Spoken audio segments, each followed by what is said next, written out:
Game number 2 is getting underway. Is he going to take any more secrets, or has Neirea adjusted up his game? We're going to find out because it's getting underway, but Superjj's out to a 1-0 lead. I get to see the new avatar on like your Twitter account being the Keys and Mystic as your picture of like the red circle and the line through it. Sounds pretty accurate. Neirea, he says, you know what? You're going to druid me. I'm going to druid you right back. It looks like we're going to have a mirror match, boys, but one player has an Innervate in their opening hand. Yeah, the other one's got Emperor Thors on, though. I mean, both of these are pretty important cards at times.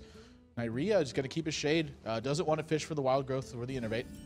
And not going to be for him, but Superjj, turn 1 Shade next Rhombus, not too bad. Yeah, and he could really turn up the pressure if he wants to as well. He could even follow with an Acidic Swamp Ooze afterwards. Maybe, you know, trying to get Neirea again here with this card choice. Yeah, the Acidic Swamp Ooze in his deck, this is really, really interesting considering he had Keys and Mystic game 1. Well, I have to believe the Keys and Mystic isn't in his deck anymore. When you get someone that good in game 1 with Keys and Mystic versus Freeze Mage, there's no way they run that deck back against you. I think it's pretty difficult. I mean, because if he's got Keys and Mystic again, it's like not a very strong risk versus reward spot.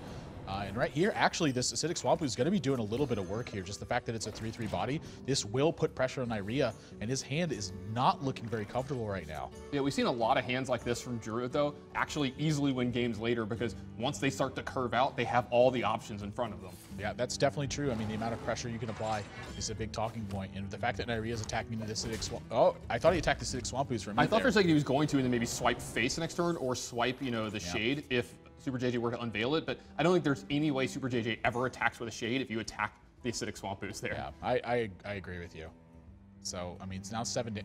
Honestly, I think at this point it's fine to unleash the Shade, but I think there's a big argument for holding on to it as well. You know, don't want to get Keeper of the Groved, don't just want to get easy swiped.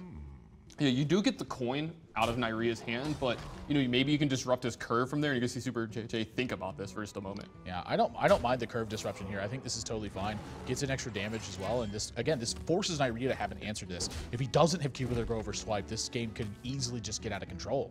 Yeah, and so when he takes this whole turn to swipe you here, Superjj has a Keeper of the Grove plus a Druid of the Claw and a Savage Roar coming behind this. You've seen him do this with draws before. Remember the Control Warrior draw where he went super aggro?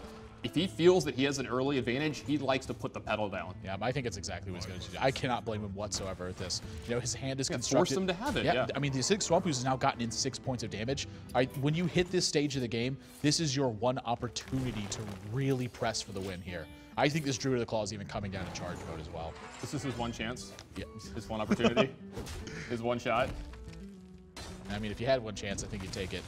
And Neirea's hand is looking ugly in the face of all this. Wrath gets picked up, so that can help him chew through something like a Druid of the Claw. In the meantime, he's just going to push for damage. Neirea has to do something this turn or he's just dead. Yeah, Neirea's already down to 10, and you see, he actually has to go with the defensive force of nature here. Yeah, I mean, no other play. Again, Superjj stacked. His deck is so stacked with threats at this point.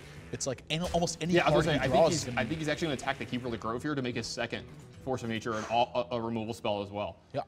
Gosh, I wonder if there's any chance he Savage Roars. Yeah, I was going to say, he's going to Savage Roar he's just going for it, man. He's going to put Neirea to 1. And I'm sorry, he put Neirea to 3. Now, if all of his cards are lethal now in his deck. If he draws Swipe, if it's done, and you know Neirea is going to be able to sit behind this Ancient of War. But are you comfortable at 3 life? Got to be worried at 3 life. Ooh, I was going to say he can possibly change everything, but I still think you've got an Ancient of War here. So Keeper of the Grove is lethal. Swipe is lethal. Ah, there it is. Superjj 2-0 lead. Love the aggressive play from him. Just how he drew it up. Yeah, this is like a prime example of playing to the circumstance that's provided to you. Superjj had one opportunity to take a very aggressive stance in this game. Turn 1 Innervate Shade, turn 2 Acidic Swamp Ooze, and start attacking. Look at what the pressure did to Neirea.